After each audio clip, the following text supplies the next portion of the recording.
Hello and welcome to the Feckit Fun, Fabulous and Free Eating Disorder Recovery podcast.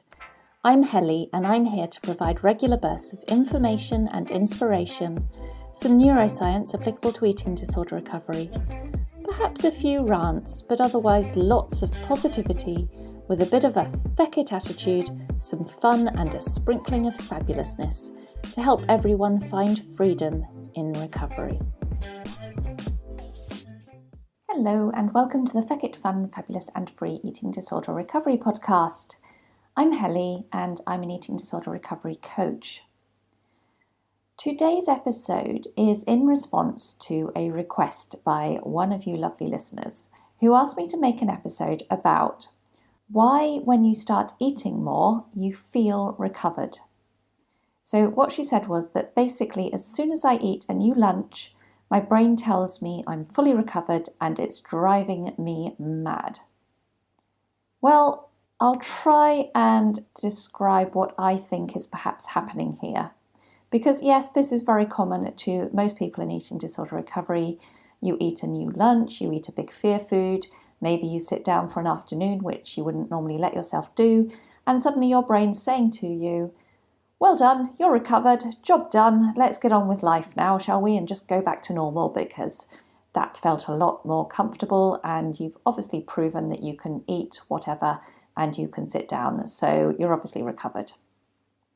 In my mind, this is your brain trying every trick in the book to pull you back to the illness and what it feels is safe, which is restriction and movement or compensating for eating.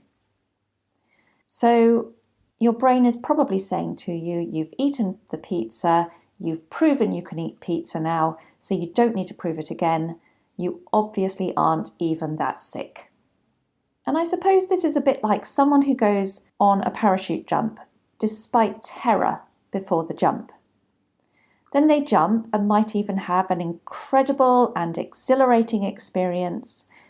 But afterwards, if they think of jumping again, as their brain still hasn't learnt firmly enough yet that parachute jumping won't kill them, it will create all reasons not to do it again. It's probably going to say, phew, you survived it this time, you got away with it, but don't risk it again. And your brain's going to say that you've taken that risk now, but it doesn't mean it's still safe or right to do it again, so don't.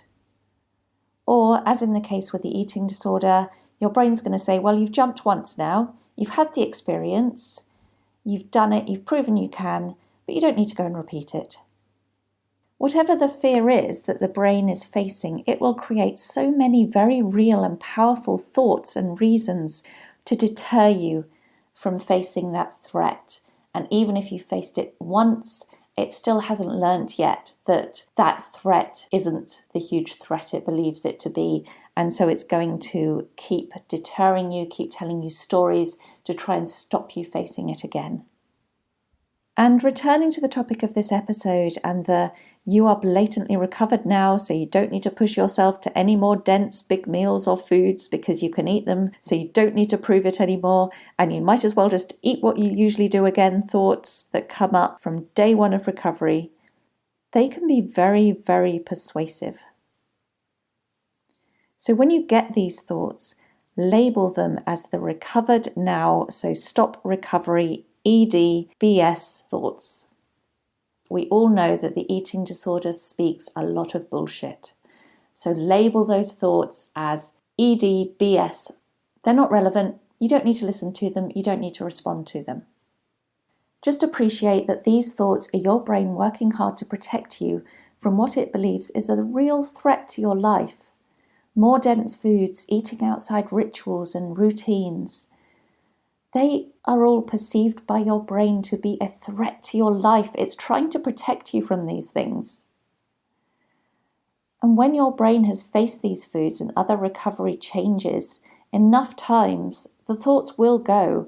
And then you will also look back from a healthier space and realize how sick you were when these thoughts were tormenting you and trying to persuade you the opposite was true. As the person asking this question said, these thoughts most commonly come up after facing a big fear, perhaps eating a whole pizza and ice cream for lunch for the first time in years, and then the thoughts power in. You're recovered, you ate a pizza. Excellent, great, recovery's done. Let's stop this little project of eating and resting and just get on with what we were doing again now. And because those thoughts come from your head, it's so easy to believe them. But they are BS. They are EDBS. So when the thought arises, recognize it is there, and then consider what went before. When you were preparing or ordering that pizza, were you relaxed and chilled out and not giving the fact you were about to eat a whole pizza a second thought? Or, on the other hand, perhaps more likely, were you anxious, jittery, agitated, perhaps shaking, maybe irritable, and not able to concentrate on anything else going on around you? If you were to eat a pizza again tomorrow, would all the fear be gone? Could you eat any pizza, anywhere, anytime, and with anyone, just because you want to, because the circumstances necessitate it? Until the answers to this are yes, your brain is lying, and you have to eat more pizza.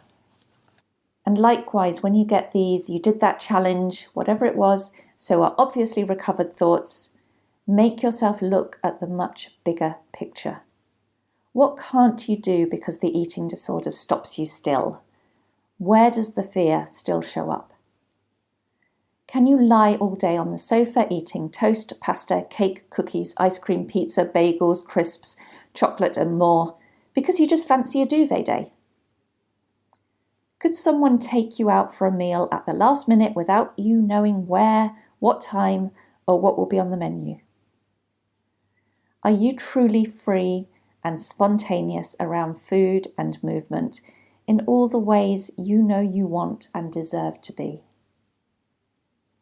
If the answers to these are no, then you know your brain is trying to manipulate you and keep you sick by telling you you are done with recovery.